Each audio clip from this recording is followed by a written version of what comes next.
the newspaper The Hindu dated November 6. Many years back, it was on November 6 that Abraham Lincoln became the President of United States of America, which was followed by the secession of the southern states from USA and the subsequent bloody civil war, and finally that resulted in the ending up of black people's bad times in the United States. So, today the White House is about to receive another new president. So, let us begin with the Hindu dated November 6, 2020. Again, the first news has been about American election. Joe Biden is edging closer to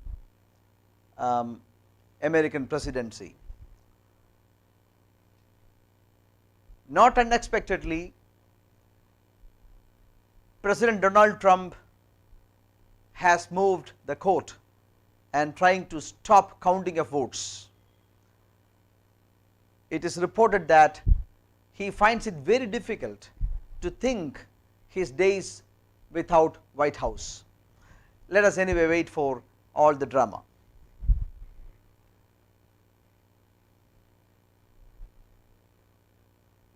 The finishing line is very much in sight for Joe Biden. As per the latest report, it is 253 for the Democrats and 214 for Donald Trump, but Associated Press recently reported it is 264 and 214 in favor of Joe Biden. Anyway, the 270, the magic figure, will be reached very soon.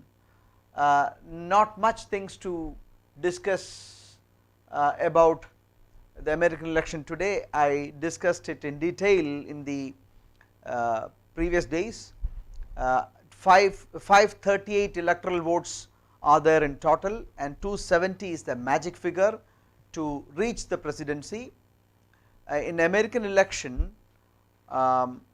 people vote not directly for the person, but for the electoral college.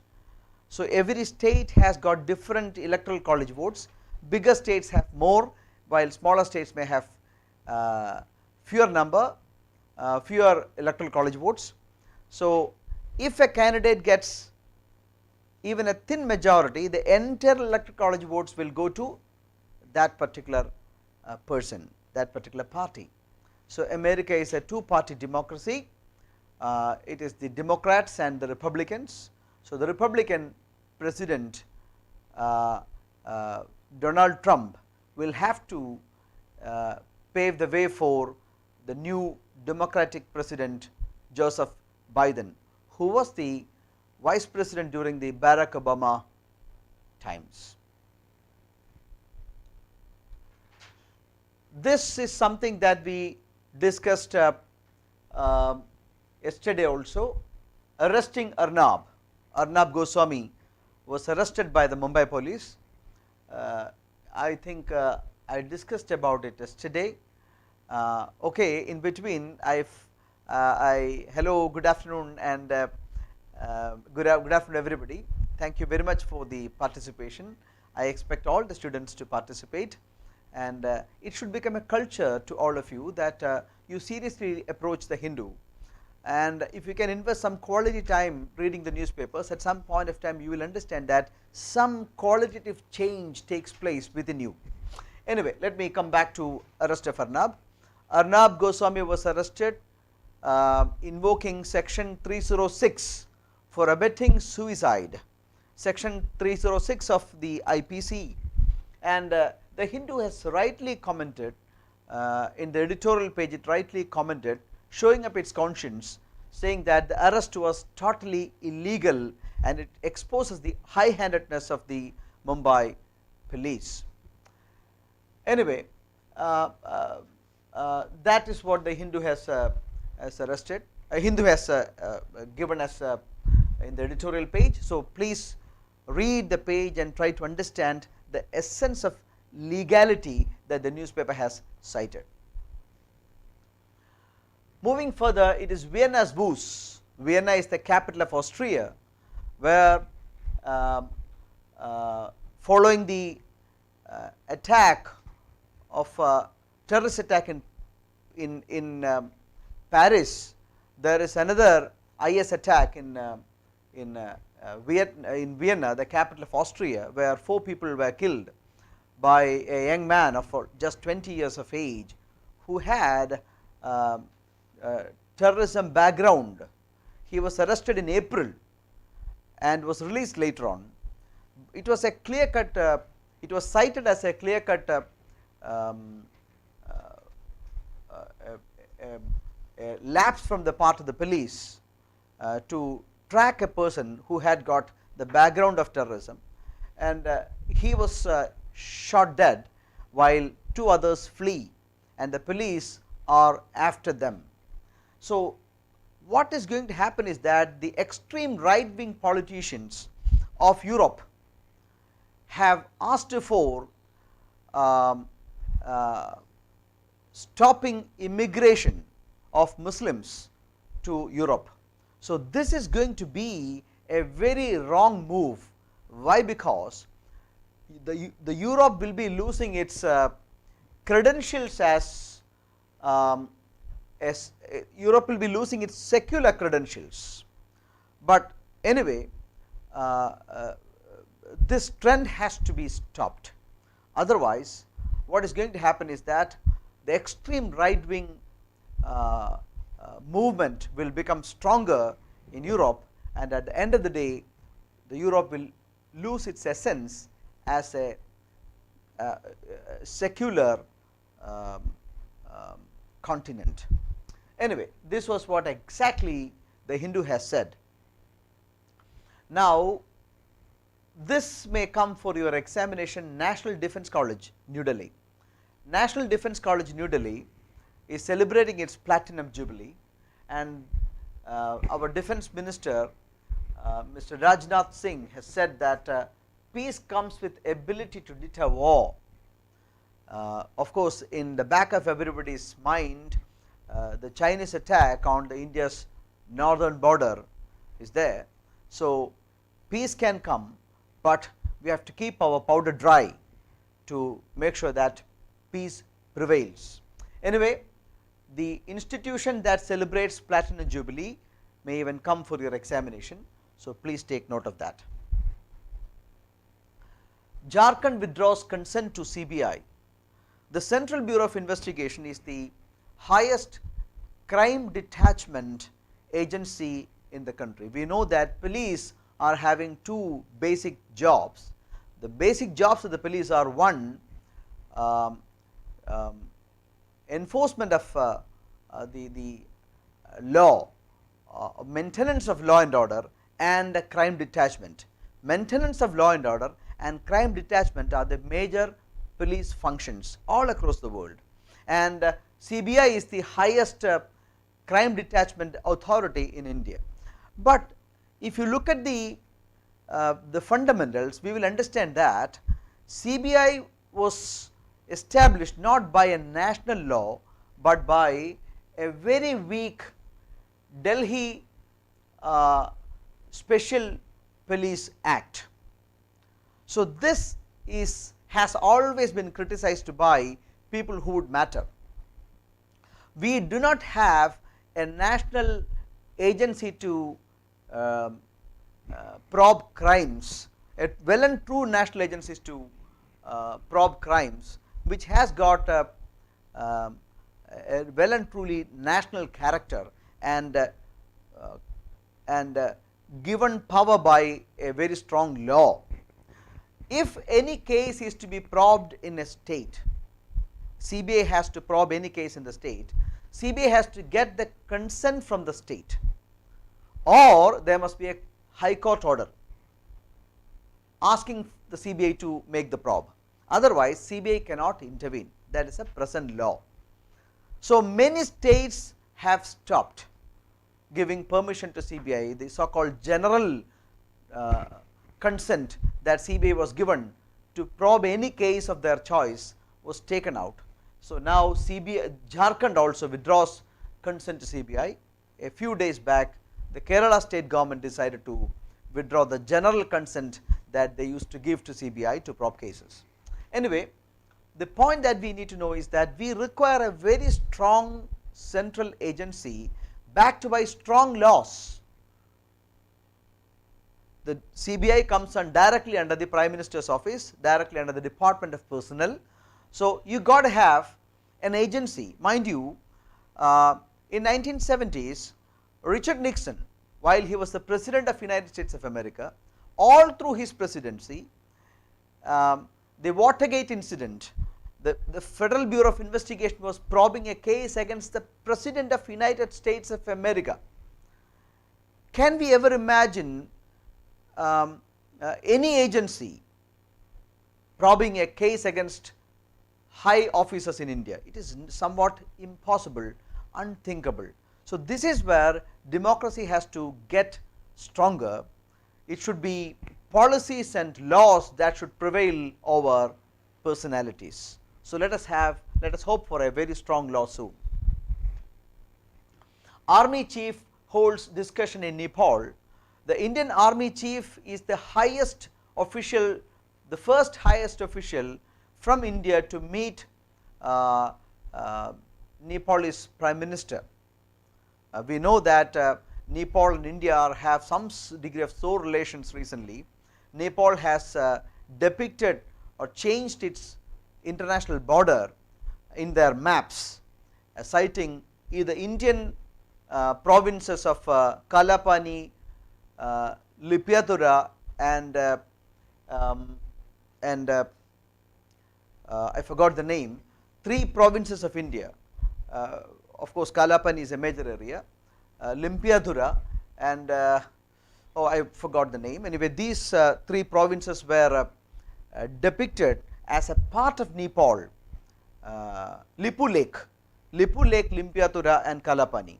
These are the 3 places which were Indian provinces, which were depicted as the part of Nepal.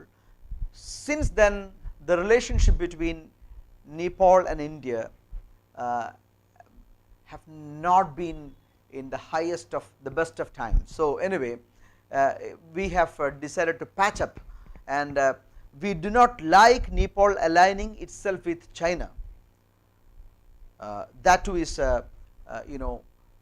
maybe affecting the security of the country. Anyway, the Indian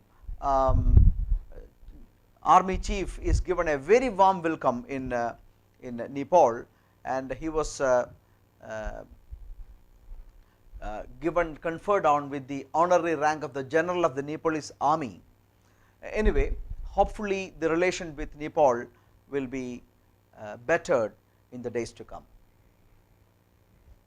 Ethiopia MPs back Tigray emergency. Tigray is a northern province of Ethiopia. We know that Africa is at least 100 years behind humanity in other parts of the world. There are clan clashes everywhere. So Abiy Ahmed, who was a Nobel Peace Prize winner of 2019, the Prime Minister of Ethiopia, sent his army, the federal troops, to the northern part of Ethiopia to bring back peace and tranquility. So kindly follow this news. This may sometimes may blow up into bigger issues. Anyway, please follow what is happening in Ethiopia, and the capital of Ethiopia is Addis Ababa. Listen, these are the way in which questions are formed for all these exams.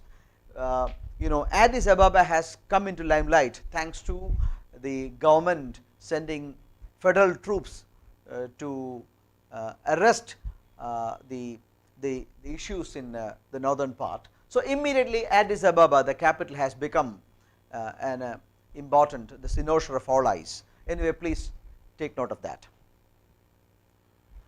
Kosovo president resigns to face war crimes in court. We know that the International Court of Justice which has got the mandate to probe charges of war crimes and actions against humanity.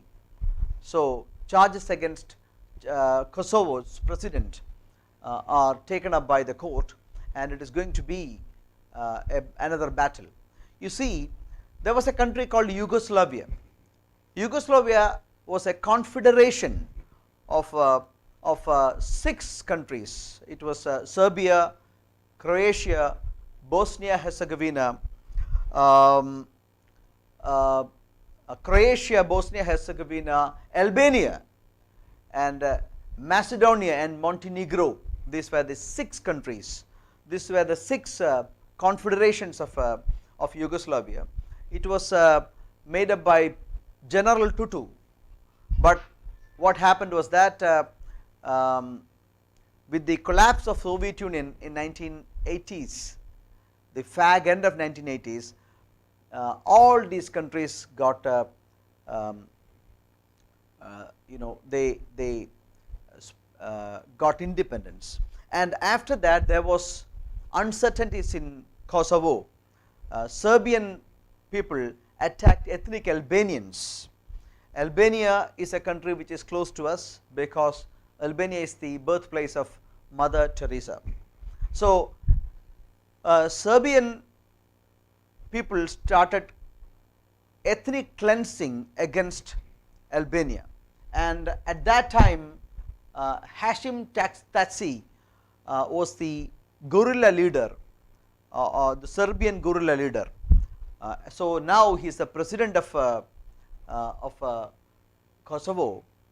Kosovo got independence later on from Serbia, and now he faces charges of actions against humanity. So please follow this. This is an issue that is just popping up. Read it along, grow along with the issue and try to understand. Sensex erases 2020 losses with 724-point leap. Sensex is the sensitive index of the Bombay Stock Exchange. We know that we have got 2 major stock exchanges. One is the Bombay Stock Exchange, BSE, the older one, and the bigger one, NSE, the National Stock Exchange. Every stock exchange has got an index, and the indices of BSE and NSE are Sensex and Nifty respectively. So Sensex erases 2020 losses with a 724-point leap. We know that we are going through a very bad times as regards economic stability. We know that there is no stability now thanks to COVID. The economy has been almost closed down. But now it is bouncing back. Sensex is bouncing back. But mind you, Sensex is not a true economic barometer of economic performance of this country. The portion of investment that taking place in listed companies is very low in India. So in India at least we can say that at this moment Sensex is not a true barometer of economic performance. So you cannot find euphoria in movement, upward movement of Sensex. Anyway, please read this. These are things that would matter for anybody who prepares for a national level competitive examination. Pent up demand to drive auto sales. We know that automobile industry has been going through a very lean patch. Even before the pandemic, automobile industries had a lot of issues. You know, their demand, cumulative demand had been coming down, and they sought help from the government. But anyway, now thanks to the pent up demand, meaning during the COVID times, the last 6 months there has not been any demand. For almost 2 to 3 to 4 months, automobile companies were virtually closed down. So a demand has been, a pent up demand has been created, and thanks to the pent up demand, auto sales have been surging in India. So this is Hyundai Motors India, their chief SS Kim says that yes, it is pent up demand to drive auto sales. Pandemic caused delays in decisions by 1 million prospects, says Hyundai's Kim. Anyway, please read. get connected with all these news regarding finance and economics, slowly but steadily. Now GST, Rajasthan agrees to go with option 1. So what is this option 1? If there is an option 1, there must be an option 2 too. Listen, I shall tell you the context. We know that when GST was established on July 1, 2017, there was an agreement that if any state loses its revenue thanks to the introduction of GST, for next 5 years the central government will compensate fully. Central government will compensate the states fully. So it is the present losses of the state governments, thanks to the lower collections of GST, is calculated to be 2.35 lakh crore. The central government said that they will compensate to the tune of 1,05,000 crore, and the balance the states can get from the states can borrow. So there was a dispute between the central and the state, and the central government gave 2 options to states. One, central government will create a special window in Reserve Bank of India where from state governments can borrow. That was option number 1. Option number 2, the state governments can borrow directly from the market. So what were the 2 options? Option number 1 was that the state governments could borrow from the Reserve Bank of India, for which the central government will facilitate a special window. Option number 2, the state governments can borrow directly from the market. So this particular news says that Rajasthan government has decided to go with option number 1, meaning borrowing from Reserve Bank of India. Okay. So please take note of this. This can even come for your examination, and this could be a possible questions for your upcoming officer level examination. So okay, in between I would like to tell you about GST. Every day I have been speaking about GST. So I shall tell you briefly what GST is all about. I am sure this will give you a good idea about what GST is.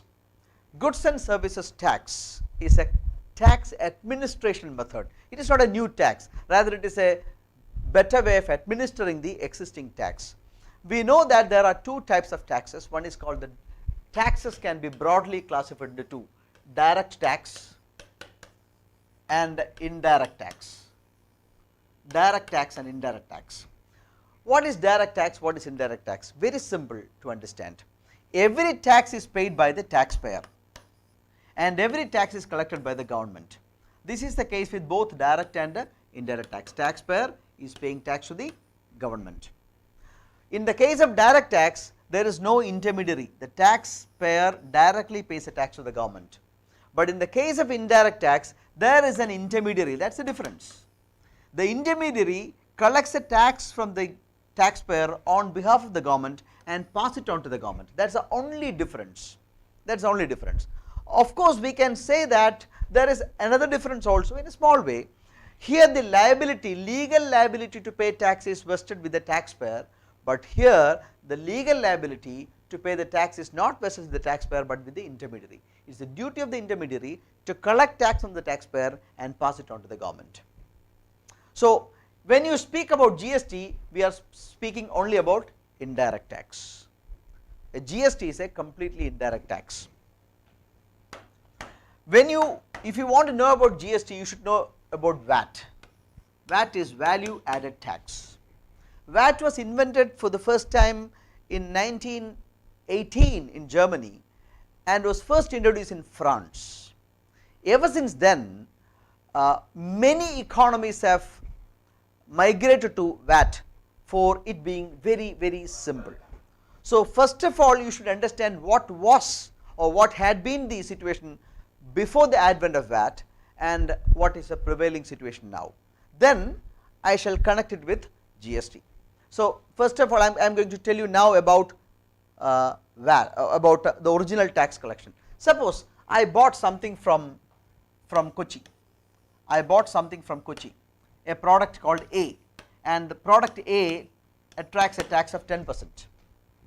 So the product A cost 100 rupee in Kochi. In Kochi the price is 100 rupee and the tax is 10%. So, if you want to buy, you have to pay 10 rupees tax. So, the price is 110. I take this particular thing to Kollam. So, when at Kollam the price is 110, I want 20 rupees profit. I am a facilitator, I am a trader, I want 20 rupees profit. So, I added 20 rupees as my margin, and now the price is 130. Anybody who wants to buy the product from me has to give me 130 rupees. But mind you, every stage of sales it will attract tax, again 10% tax. So, 10% of 130 is 13, so we can buy it for 143. So, this was the original compounding model of taxation. So, listen, I am just a facilitator. As a facilitator, I am supposed to collect tax from the party and to give it to the government. But how much tax do I pay here to the government? 13 rupees here and 10 rupees already paid. So, total I pay 23 rupees tax. But how much do I get from the customer? Only 13 rupees. So, I paid 23 rupees and I am compensated by only 13 rupees. This was the major problem with the original compounding model of taxation. So, what actually happened was that traders would conceal their account. They will not show either the purchase account or sales account. So, the government would not get intended tax. This was the major lacuna, major problem with the original compounding taxation method. As a solution to this came the VAT. VAT is almost the same, but only in the final part there will be changes. So, I am going to quickly write down what is happening. So, in Kochi, the price of the product A is 100 rupee, it attracts 10% tax. So, 10 rupee tax, at 110 I bought it. Now, I take it to Kollam where the price is 110, I want 20 rupees profit. So, the price is 130, this is the MRP or the price that I am ready to sell the product to you. Then you have to pay 10% tax, 13 rupees tax, at 143 you buy. Till then there is no change. Here comes the change in tax administration, the VAT. I shall tell you why it is all about, what it is all about. Listen, what is the tax that I have collected? 13 rupees. So, the tax I collected is called output tax. The output tax is 13. This is what I am supposed to pay to the government, because I have collected 13 rupees from you when I sold the product. So, this 13 rupees I am liable to pay to the government. I am liable, as a trader I am liable to pay to the government. But this is the beauty of VAT. I can get the credit for the tax that I had already paid when I purchase the commodity, which is 10 rupee, that is called input tax. So, this is 10 rupee, I get 10 rupee input tax credit, I get 10 rupee input tax credit. So, what is the tax due? The tax due to the government is 13 minus 10, 3 rupee. I need to pay only 3 rupees to the government now. Now, listen, this is the beauty, please listen the last point, this is the final point. 13 is what I have collected from the government, but now I pay to the government only 3 rupee. Then the government will ask me, 𝐂𝐸, you have collected 13 rupees from the buyer, but you are paying only 3 rupees. Then I would say, Mr. Government, I have already paid 10 rupee while I purchased. That is why I pay the balance. So, here I am liable to keep the proof of purchase account and sales account. This has been the dramatic change that VAT brought out. So, I am forced to keep the purchase account and sales account. If I do not keep my purchase account, I will not be able to get the input tax credit. So, all of a sudden there is transparency in accounting. So, I am very sure that you understood what VAT is. Now, I come to GST, very simple. This particular VAT was applicable only within the state.